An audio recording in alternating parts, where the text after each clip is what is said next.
తప్పేముంది? నేను దాని గురించి పెద్దగా ఆలోచించలేదు. నువ్వు కూడా ఆలోచించకుండా ఉంటే బాగుంటుంది.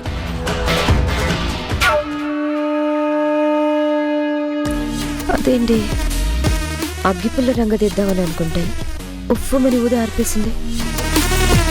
అయినా ఈ రోజు కాకపోతే ఇంకొకసారి తగిలెట్టే అవకాశం వస్తుంది. చదరంగం ఆటలో రాజుకి చెక్ పెట్టాలంటే మొదటి ఎత్తులో సాధ్యపడదు. ఎన్నో ఎత్తులు వేయాలి. వేస్తా, ఎదురు చూస్తూ ఉండా.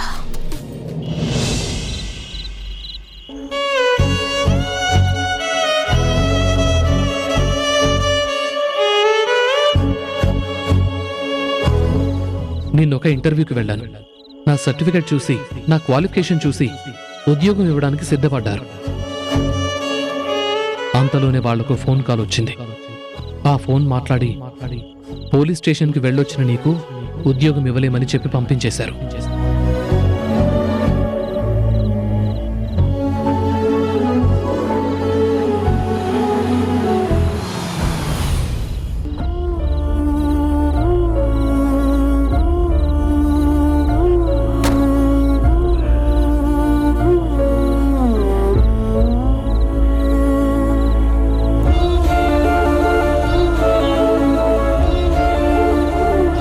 ఉషా,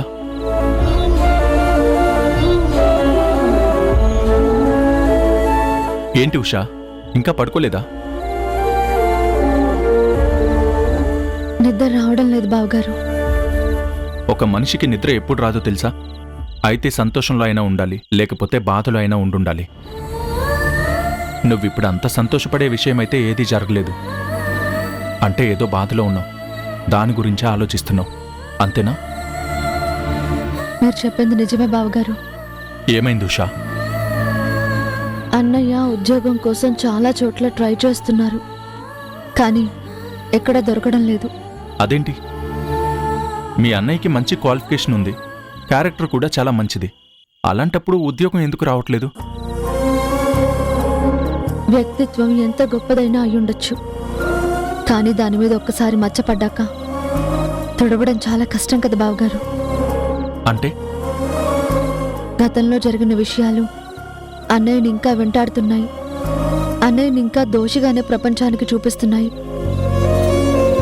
తన మీద పడ్డ మచ్చ నిజమో అబద్ధమో తెలుసుకోకుండానే అందరూ అన్నయ్య వ్యక్తిత్వానికి దోషి అనే ట్యాగ్ని తగిలించి వెలివేస్తున్నారు. ఉద్యోగం ఇవ్వడానికి ఆలోచిస్తున్నారు. చేయని తప్పుకి అన్నయ్య శిక్ష అనుభవిస్తున్నారు. ఇప్పుడు ఉద్యోగం రానందుకు ఇంకా దిగులు పడిపోతున్నాడు. I can understand Usha. మన ఫ్యాక్టరీలో జరిగిన ఇన్సిడెంట్ ఇంకా రవిని వెంటాడుతుందన్నమాట, అంతే కదూ? అన్నయ్యకు ఉద్యోగం ఉంటేనే కదా ఇంట్లో గడిచేది.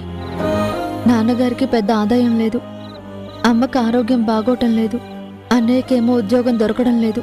ఇంట్లో పరిస్థితి ఇలా ఉందని తెలిసాక కూడా నేనెలా సంతోషంగా ఉండగలను? నాకు అర్థమైంది ఉషా. ఇక మీ అన్నయ్య గురించి ఆలోచించుకో. నా సర్కిల్లో ఎవరైనా తెలిసిన వాళ్ళ దగ్గర ఉద్యోగంలో పెట్టడానికి ట్రై చేస్తాను. నువ్వు అనవసరంగా ఈ విషయాల గురించి ఆలోచించి మనసు పాడు చేసుకోకు. నీ ఆరోగ్యం కూడా బాలేదు కదా. అలాగే బావగారు. Good night. Good night.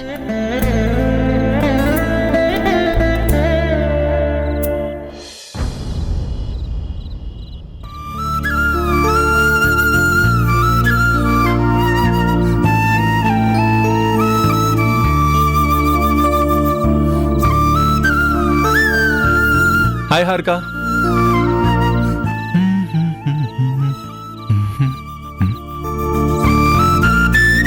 ఏంటి ఇంకా పడుకోలేదా? నిన్నే ఇంకా పడుకోలేదా? నాకు పడుకోవాలనిపించలేదు. ఏంటి హారిక నువ్వు? టైంకి తిని టైంకి పడుకోవాలి, అప్పుడే పుట్టబోయే బిడ్డ ఆరోగ్యంగా పుడుతుంది. పుట్టబోయే బిడ్డ మీద ఉన్న ప్రేమ శ్రద్ధ కొట్టుకుని పెళ్ళం మీద మాత్రం లేదు కదా. అలా అంటావేంటి హారిక? నీ మీద ప్రేమ లేకుండానే ప్రేమించి పెళ్లి చేసుకున్నానా? అవును, పెళ్లి కాకముందు ప్రేమించావు, పెళ్ళయ్యాక మాత్రం ప్రేమించడం మర్చిపోయావు. సరే, ఇప్పుడేమైందని? నేను ఇంటికి తిరిగి వచ్చిన దగ్గర నుంచి చూస్తున్నాను. ఏ రోజైనా హారిక నీకేం కావాలి, ఎక్కడికైనా వెళ్దామా, సరదాగా స్పెండ్ చేద్దామా అని అడిగావా? నా కడుపులో మీ బిడ్డ ఉంది కాబట్టి నా మీద ప్రేమ ఒలకబోస్తున్నావు. తనే లేకపోతే ఈ చిన్నపాటి కేరింగ్ కూడా ఉండేది కాదు. హారిక, ఇప్పుడు నన్నేం చేయమంటావు? నా జాబ్ గురించి నీకు తెలుసు కదా. మనంత జాబ్ ఉండగా నన్నెందుకు ప్రేమించి పెళ్లి చేసుకున్నావు? హారిక ప్లీజ్. అక్క, సారీ, రాకూడని టైంలో వచ్చానా? అదేం లేదు ఉషా, రా.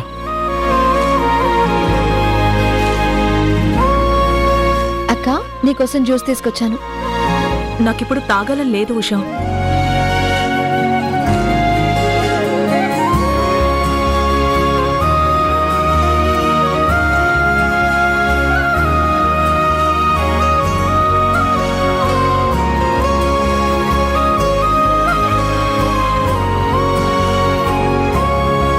ఏంటి బావగారు, అక్క అలిగిందా?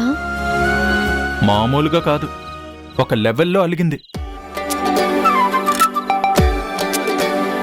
ఎందుకో టైంకి నేను ఇంటికి రావడం లేదంట, ఇంతకు ముందులా ప్రేమగా చూసుకోవడం లేదంట, తనని నేను నిర్లక్ష్యం చేస్తున్నానంట. అబ్బో, ఒకటా రెండా, చాలా కంప్లైంట్స్ ఉన్నాయిలే.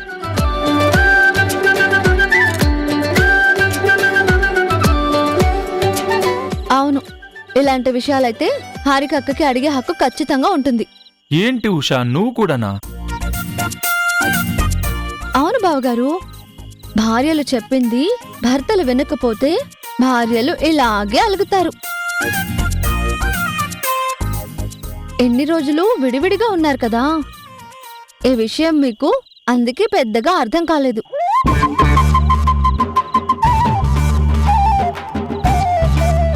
ఒకసారి బతిమలాడి చూడండి. హ్మ్? హ్మ్. హ్మ్. బతిమాలుకోండి. అది ఎలా? హ్మ్.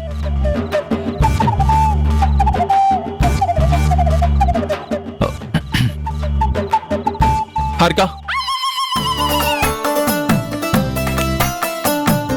ఈ అలగడాలు కోపడ్డాలు ఏంటి? Just try to understand. చూసావా చూసావా ఎలా చేస్తుందో? అయ్యో బావగారు, ఊరి బయట ఎంత పెద్ద పోలీస్ ఆఫీసర్ అయినా ఇంట్లో మాత్రం ఒక భార్యకి భర్తే. ఇక్కడ కూడా మీరు పోలీస్ ఆఫీసర్లా బిహేవ్ చేస్తే ఎలా? మరి ఎలా బిహేవ్ చేయాలి? భార్యని ప్రేమించే భర్తలా ఉండాలి. భార్య మనసు కరిగించే భర్తలాగా బిహేవ్ చేయాలి.